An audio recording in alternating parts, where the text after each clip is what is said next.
So welcome everybody. It's Monday today, the 7th of October, and we are inside of your Path to Power. And the 8-day program, Breaking Free from Distraction and Stress. And it's been fun to prepare this seminar because we had quite a bit of distraction fee, didn't we? I think we could call it a distraction and stress. Yeah, probably a bit of stress too. We'll get to that in a minute. But first of all, welcome everybody here and welcome to all new members in the community if you're a new member, and to everybody watching the recording here.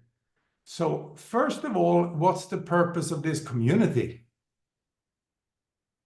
Your path to power. Well, basically we can say, I'll bring on feed from the start because here we go. On the team, you, myself, and Monica, first of all, right? So I'd say it's to wake people up to the necessity to care for their power and not only focus on production all the time.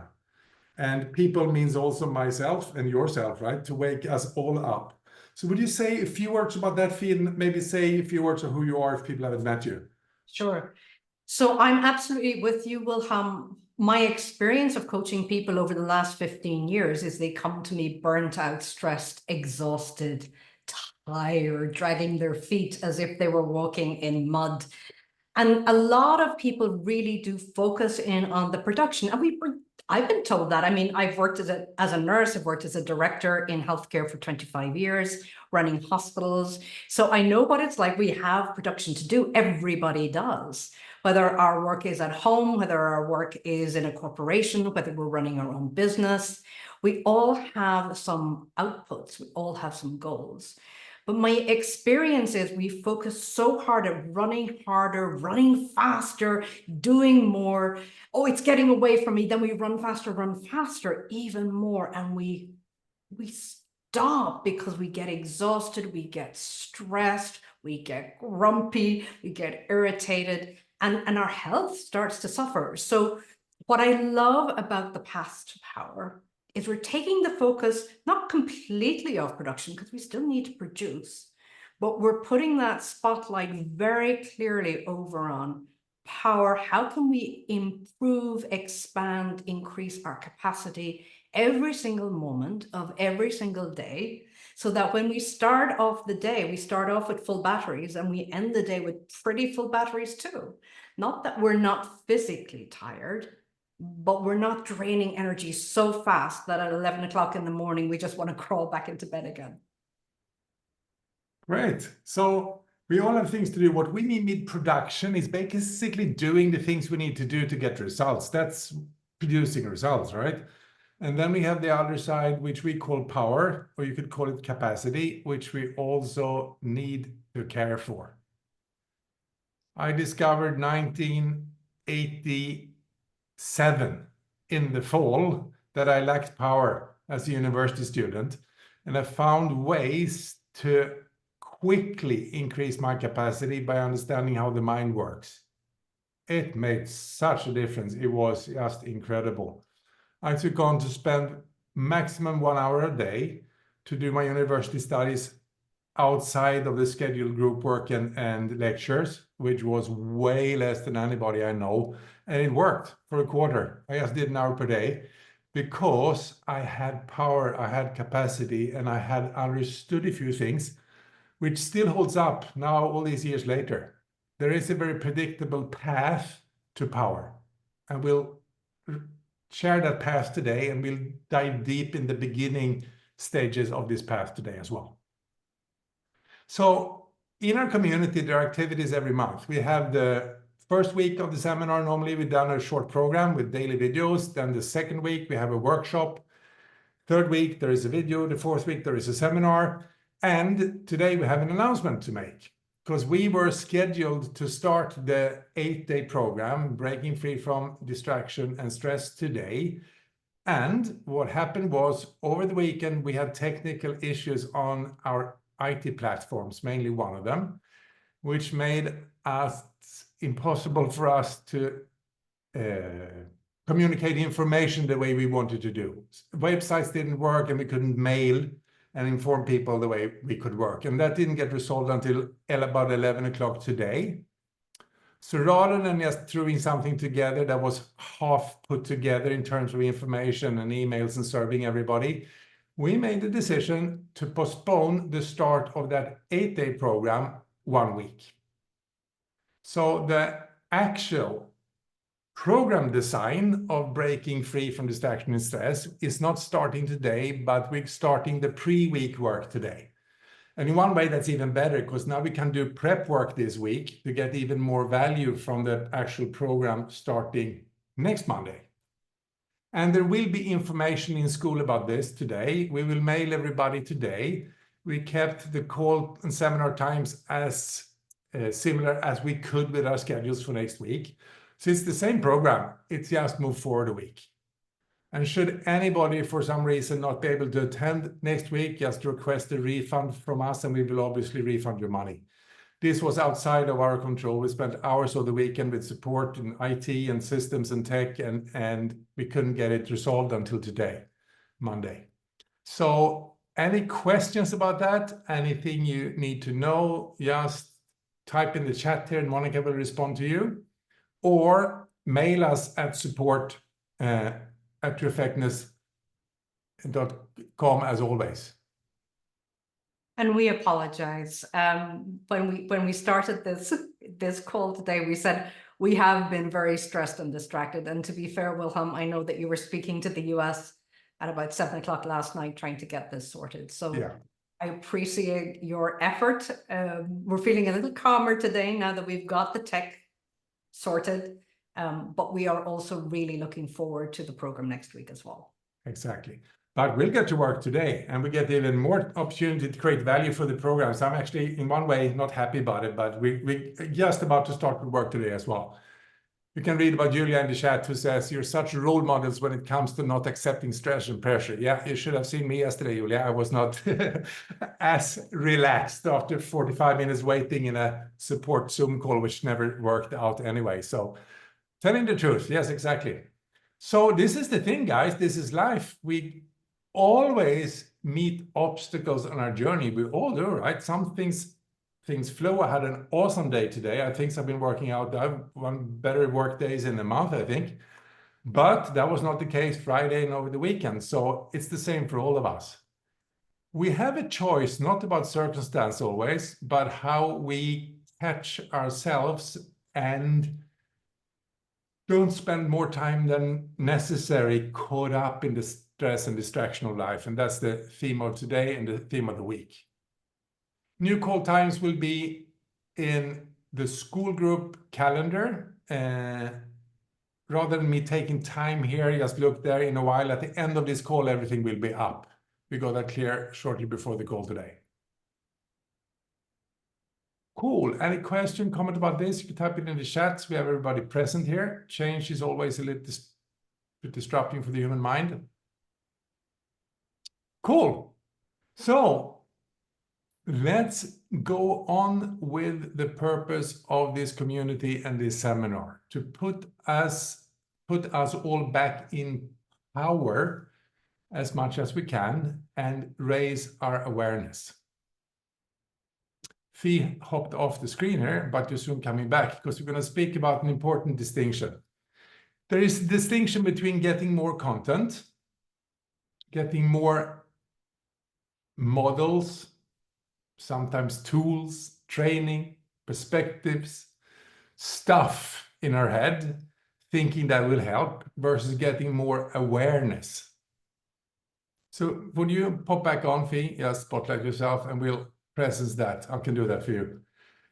Now we've been speaking, you and I, Fee, about the difference between simply hunting for more content and content and content and content. We're consuming and consuming and consuming and consuming. And that's a pitfall for everybody in this community as well. I hope they have new stuff today, something I never heard before. There should be new things, and that's okay. But more than content rising, more important than that is that yours and mine awareness are rising, speaking to everybody. I can have much more content that is inspiring, but without having gained any awareness at all.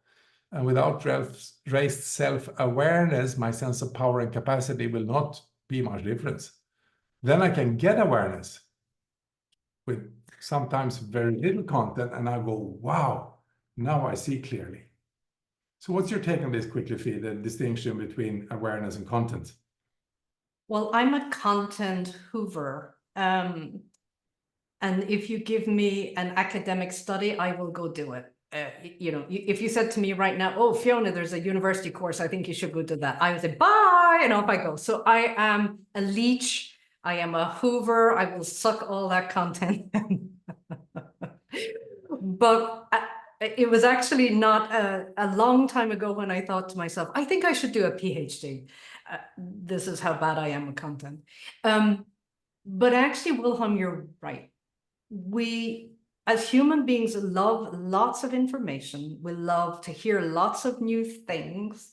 We want to kind of know how things work, and we're chasing after knowledge. And we sound cool at dinner parties. I know that too. So, but there is something really impactful. There is something really profound by getting to know the truth about life and the truth about how we work as human beings. Because when we see something insightfully or sight from within, nothing on the outside has changed. Yet, everything is different.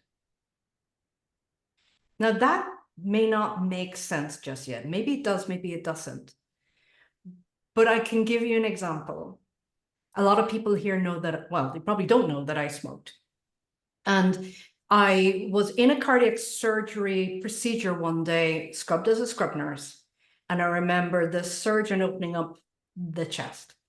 And he looked in, and the lungs didn't look really good. And he took a sigh, he put his hands down, he put his gloves on the table, and he went, no point doing this surgery. It's going to be back. His coronary arteries are going to be back to as bad as they were in 2 to 5 years' time because he smokes.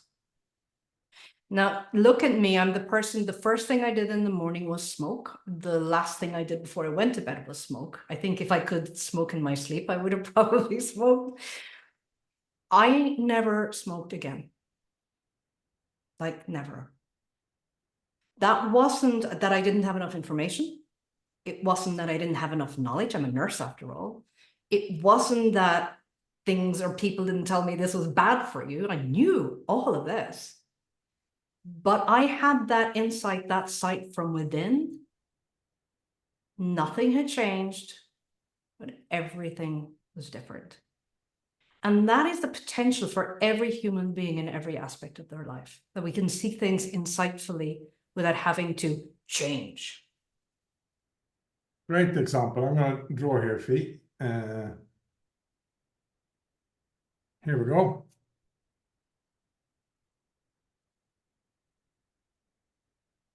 I just love leading these seminars together with Monica and Fee and others, because I get to hear things I didn't expect to hear today. And it's a long time since I heard that insight you had, right? But that's an example of an insight. Like an aha moment. Like a wow. Or like, oh, I see now. You didn't expect when you went to work that morning to have a life-changing moment happening, right? You know, how long ago was this? Oh gosh. I would lie, probably 30 years, thereabouts. Yeah. Have you ever been a regular smoker since? Nope. No, exactly. So one insight, one moment, one aha, and then life has a different quality in some domain of life, right? Yep. I know everybody should be ready in the chat that if you trained with us at HUST before, you've had insights and you've had aha moments and you had those wow moments and you had the coin drop and you had this light bulb moment. It's all the same, right? Just given a couple of examples in the chat, what's some insight that's been valuable for you, even if it wasn't as life-changing as for Fee, as stopping smoking on the instant like that? What's an insight that's been valuable for you from having studied self-awareness with us before? Just type in the chat, and if you're new to us and the community here, just read in the chat what people say. Telling the truth, Thomas says. No, that was an earlier chat, but that could be that too. Cool. Let's slow down a little bit, everybody, now and see here. What insights are available in the Path to Power community and the kind of teaching we do?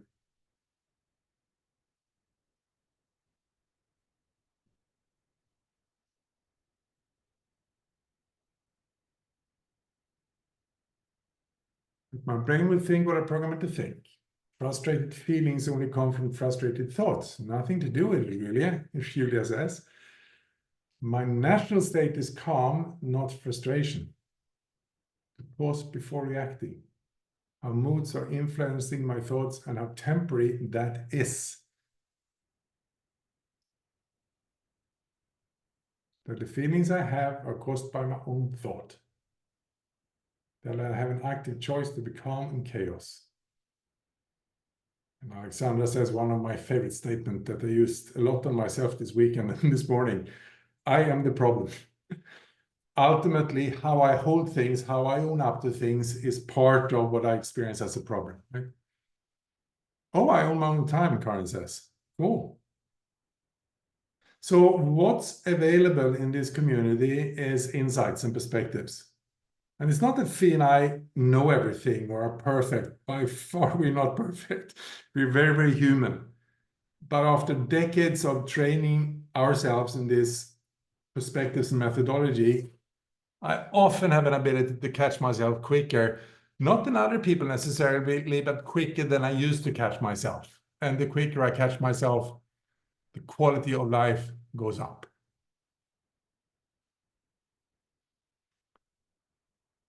Here is one perspective of learning that I'd like to introduce, and then we're going to start doing some work together here. In life, there's lots of things we can know, right? Fee, did you know you shouldn't smoke before that moment in the surgery room? Oh, yes. Good. And how many surgeries had you been in, lung and heart and brain surgeries by the time? Oh, I've been scrubbing since I've been 20 years of age. So I guess hundreds, if not thousands. Yeah. So you weren't without knowledge. So if this represents everything a human being can know in life, it's a lot. We could know, possibly, potentially. We only know a small part of it, right? So this is what we know. See if that's visible. So that's great. We know stuff. I know how to make pancakes for sure. And I know a bit about training dogs, and I know how to handle a sailing boat, and I know a lot of stuff. And everybody on this call knows a lot of stuff. Now, there's also a bigger part, and it's what I don't know. And that part is actually something that I have knowledge about not knowing. So I know I don't speak Portuguese. I know I can't wheelie a motorbike on the back wheel. I know I won't even try it, but I know I don't know how to do it. I don't know how to repair car engines. I don't know how to, I don't know what, knit socks. It's a lot of stuff I don't know, but I know that I don't know about it. Now, the problem with training and development and education is that we think that studying things that we are clear about that we don't know will make a huge impact, but it doesn't. It's like Fee knowing I shouldn't smoke. Oh, that's an increased knowledge. Very good. I shouldn't smoke. Now I know I shouldn't smoke. I know, but behavior doesn't change. Capacity doesn't change. Power doesn't change. All of you listening have a lot of stuff you know, but you're not doing it anyway.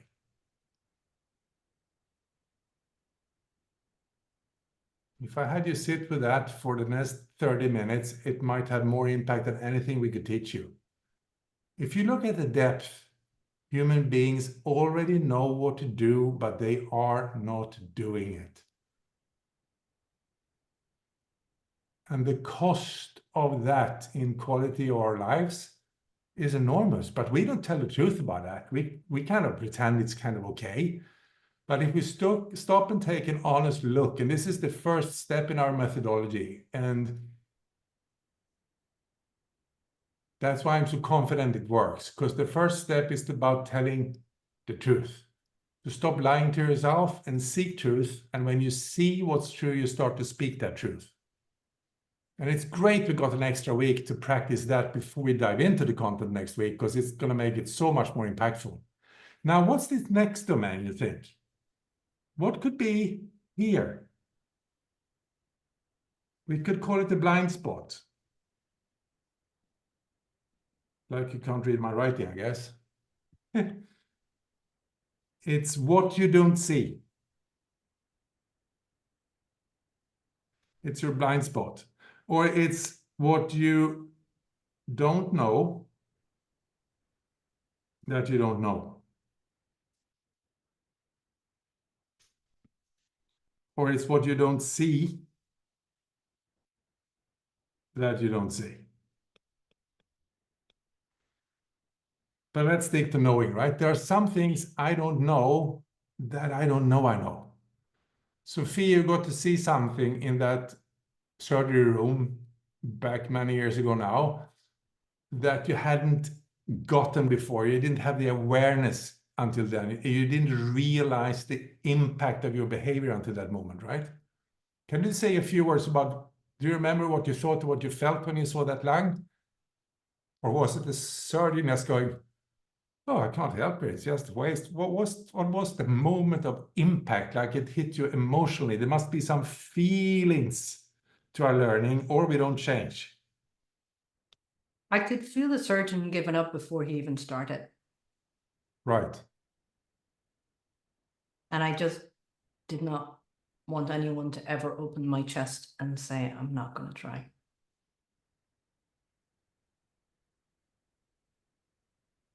And that I can get. I'm not going to be on an operating table and the surgeon going, oh, I have no idea with this person, right? Yeah. As you will see this next week, when we connect to our feelings to truth, something opens up. The stuff in this domain has some feeling to it most often. It's just not intellectual. Oh, that's good. I can use that. No, it's like, oh my God, this is not working. Or, oh my God, this is working. But there is this felt experience of life that starts to shift inside our methodology. And those shifts can be life-altering, or they can be a really strong improvement, like that.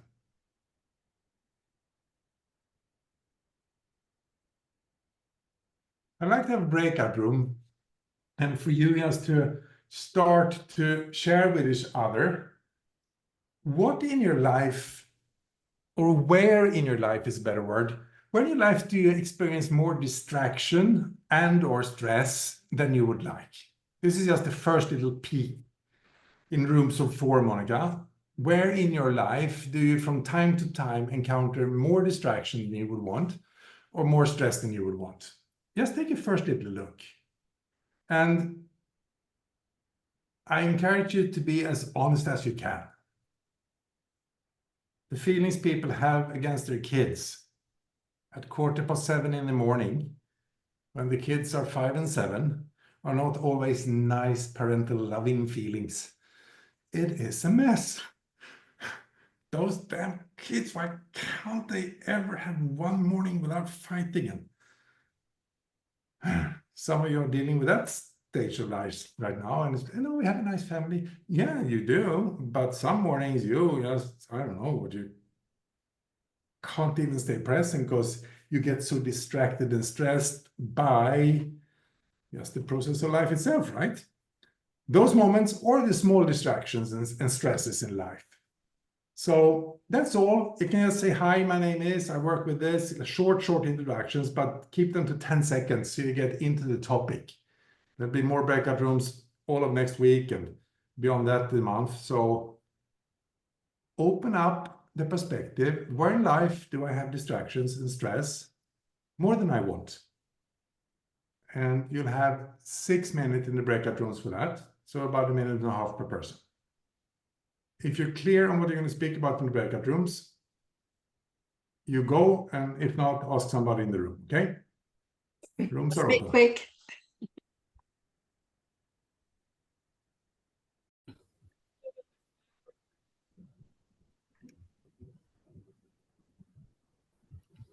All right, very good. Welcome back, everybody. So I'm curious to hear in the chat here, who on the seminar is fairly new in your relationship with us at HUST in this community or our programs? You might have attended a couple of times before, but let's say you're new from the past month back.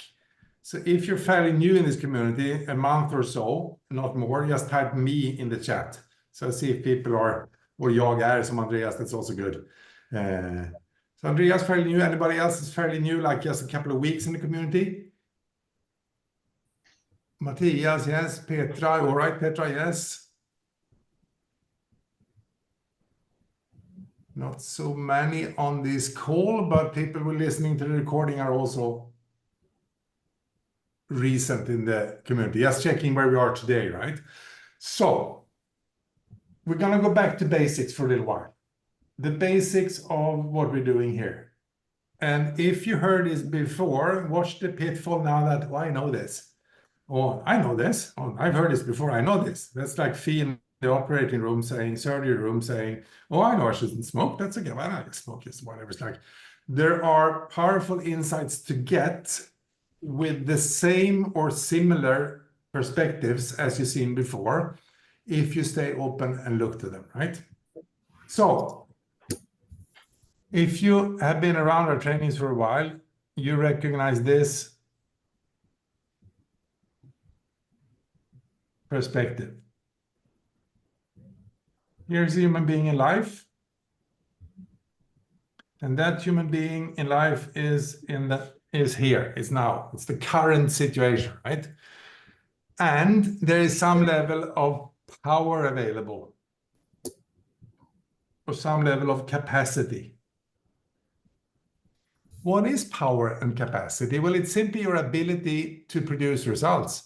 If you are powerful and you have lots of capacity, you can say things and trust yourself to make them happen. That's what power and capacity is. There are some areas in my life I'm very powerful. I can say things and I know they will happen. Put somebody on a sales call with us at HUST, I know I will leave the person really served, listened to, respected, and most of the time with a new opening. And then whether they choose to work with us or not, that's a different question, but I'm very confident and at home in that situation. There are other areas in my life where I lack power and capacity. Put me in a gym. I'm not at home there at all. I've been doing some training last few weeks with my two sons, and I'm starting to get a bit more capacity, lifting with free weights and stuff I've never done before, really. So there my power is very low and weak. I don't trust myself to know what to do and then easily produce results. So we all have areas of life where we are powerful, and we have other areas of life where we are powerless. We have less power. You don't need powerless like no power. It's just there's less power than when we're powerful.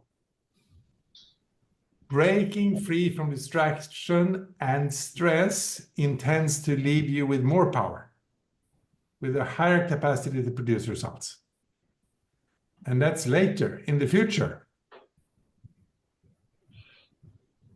Over here, then you can have more power. Just do like this today, exclamation mark, right?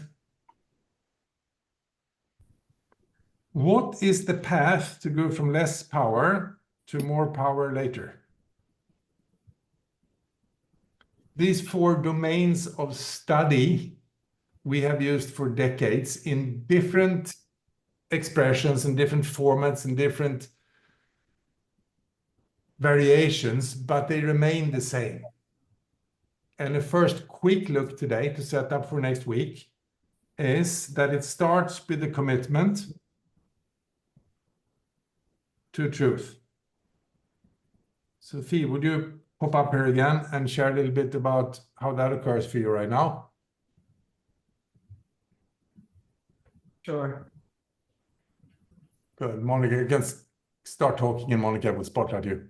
Absolutely. So what does it mean to commit to truth as you see it right now? I took a deep breath there, Wilhelm, as you were saying that, because I have remembered so much in my life where I have not been committed to speaking the truth. Mm-hmm. simply because I thought that the truth hurt. And so I very rarely told the truth to myself, and I would obfuscate or kind of try to make the truth nicer rather than actually being with and dealing with the truth. And that was particularly around relationships and with my family. So I could say that in my nursing career and in my leadership career, I have been very much on the truthful side. But I did not feel that I could be truthful in my relationships and with my family. And what that's done for me is I have felt like I've just lacked power, like I'm not being able to say something as it is. And therefore it's just so much more wobbly, so much more, not outright lies, but you're just trying to cover over and smooth things over. And it just, yeah, it's kind of hard. It's kind of hard when we don't commit to truth.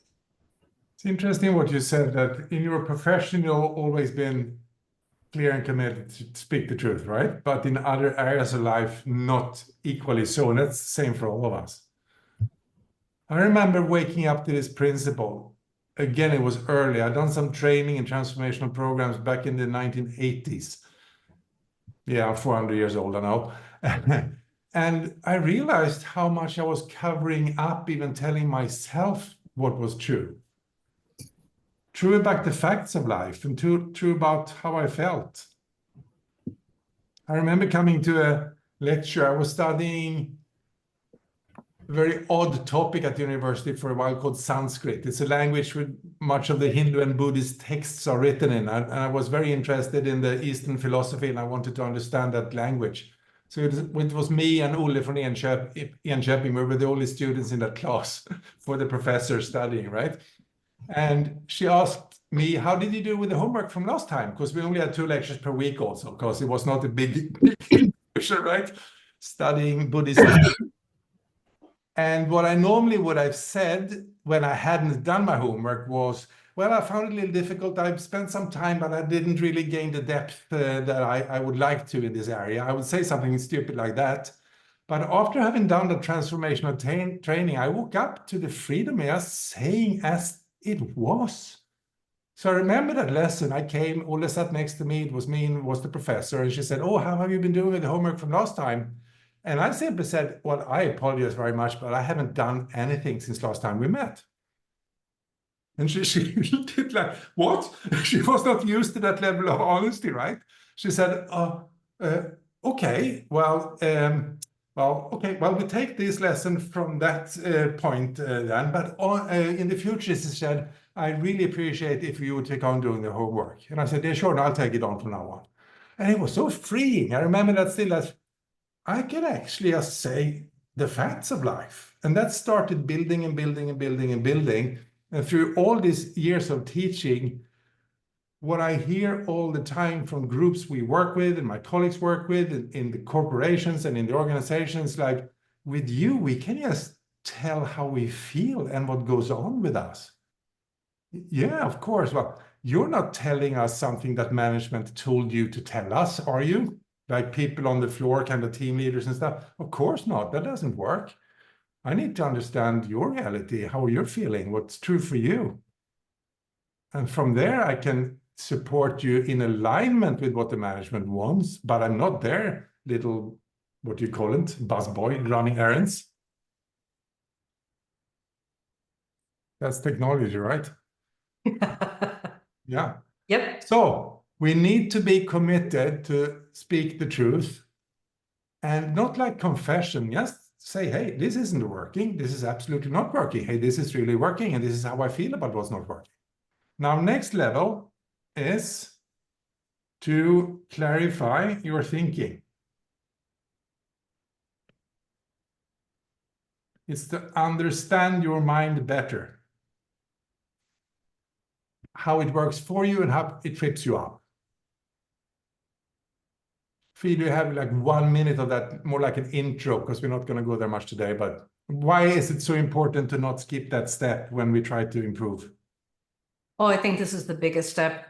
for me, even though all of them mean a lot to me. But the biggest part of life that I realized probably about 10, 15 years ago was that I had an inner dialogue and I was living out my inner dialogue. I was thinking my way through life, which everybody's probably on the call going, yeah, Fiona, that's what we all do, or isn't that what you're meant to do? But I actually found a difference between living life and thinking about living life.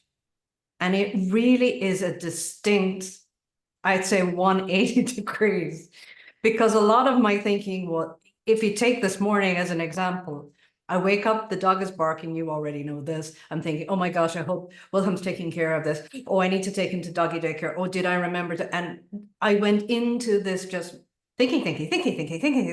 I was already exhausted half an hour after I woke up. Now, we all have thinking to have an experience, but we can also live life without living every single thought out in the moment. Because when we do that, we are distracted and stressed and we have a busy mind. And when we're just living life moment to moment with a lot more ease and grace, we actually know what to do without doing a lot of thinking about it. And it's easier. And we have a lot more energy and we have a lot more peace of mind. So that's how I would describe it, Wilhelm, for now, No, for now, sure. So when we speak about distractions in this program, it's both the external distractions, like just happened on my phone there, that's connected to my iPad, apparently, that I still haven't taken the time to figure out how to turn off. It's an external distraction. I can allow that to get to me, or I have a choice to just let go with it and keep going, whatever, right? Then we have the internal distractions, like your inner dialogue clouded your thinking in the morning, right? And we have actually more choice on how we relate to that than we realize most of it. It was joyful for me to read in the chat in the beginning what the insights have been happening in this group from the training with us. So many people wrote about the freedom with their own thinking. And that's what's available this and next week for everybody here. Then we have 2 steps more. We're not going to speak about them today, which has to do with how you relate to your time. And then to what I haven't set up well with my iPad and my phone, your tools. So your tools distract you instead of serve you. And time is often used in ways that are neither productive nor power building, if we tell the truth about it. About 40–50% of most corporate meetings, people say it isn't worth their time, but they still go there. So that's an interesting fact. Now, we're going to put you to work a little bit, and it's to write in the chat what you shared in the breakout rooms. We just want everybody, you don't need to give the whole story, but we want to see in the chat as many examples as we can of distractions you have in your life that are unwanted. Distractions or stress. So just in the chat, everybody, I'll be quiet for half a minute. Type in the chat, what do you notice about your distractions in life or moments of stress that is unwanted? When I use the word stress, I mean stress that you don't want to have. I don't mean excitement, inspiration, and challenge. I mean the stressful stuff. Just type in the chat. What distractions and stress do you have in your life that you would wish you would have less of if you could? 30 seconds, just type. You can make a couple of different chats if it's easier for you to write shorter sentences. And we'll just get present, everybody, and read in the chat what human beings that are productive at work, who are doing a good job, are dealing with. Hmm.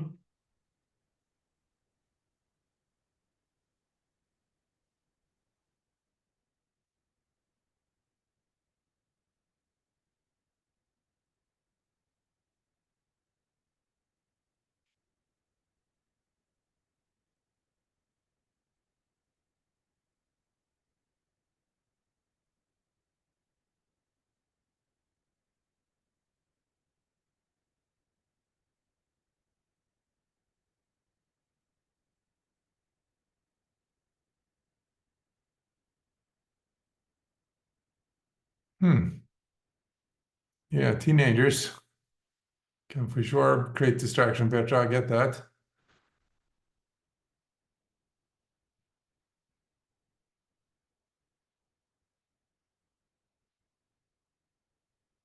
And if you slow down and just read what other people are sharing, I bet you can recognize yourself in what they share.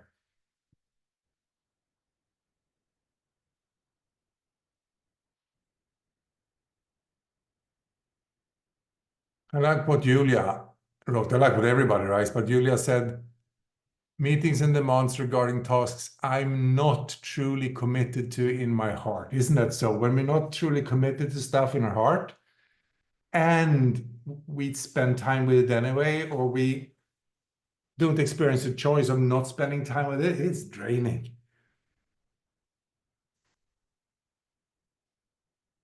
Great. Now we're going to practice step 1 for 30 seconds in the chat, and then you're going to practice it in the breakout room. If you're really honest with yourself, how does that make you feel? If you pick one area, what feelings gets evoked or present for you when you're in the midst of that life situation like that? Over the weekend, I had irritation, I had frustration, then I get really irritated, and then what's left is like, yeah, I feel furious. It doesn't last long, 5-10 minutes, but I was boiling inside when that ET support people was tossing me around for 40 minutes between all the persons, and nobody could just tell me, sorry, we can't help you. But they put me on wait. I just was not my best self. So what feelings? Overwhelmed? When you are, Barbara, in the midst of it, what feelings are present in the midst of the fact of the frustration? Power loss, blaming others, panic, yeah. Urgency, short of breath, like frustration, irritation, anxious, frustrated, passive, frustrated, sadness, yeah, sure. I had a moment with Fee this week, and I was like, I'm closing down this company. If this doesn't shift by end of October, I'm done. I was kind of, call it furious, Fee, right? And it was a 5-minute kind of boost, right? But I'd rather be honest and truthful about how I feel for 5 minutes and then be out of it than go 2 weeks in a grump. So, cool. Time for breakout rooms again, everybody. I just want you to, one person at a time. Monica, can we do groups of 3 or so and just get 4 minutes in the room? Not everybody even needs to share, but it's great if everybody just takes a minute and go, when this and this happened, this is how I actually feel. Okay? Just want you to share the what and then share your feeling. So breakout rooms, 4 minutes. Just go pick one situation and share how you're feeling in the midst of that situation in your life. Just a sec. I prepare larger rooms. That's fine. It's good like that. Let's just go. It's okay. Yeah. You're there.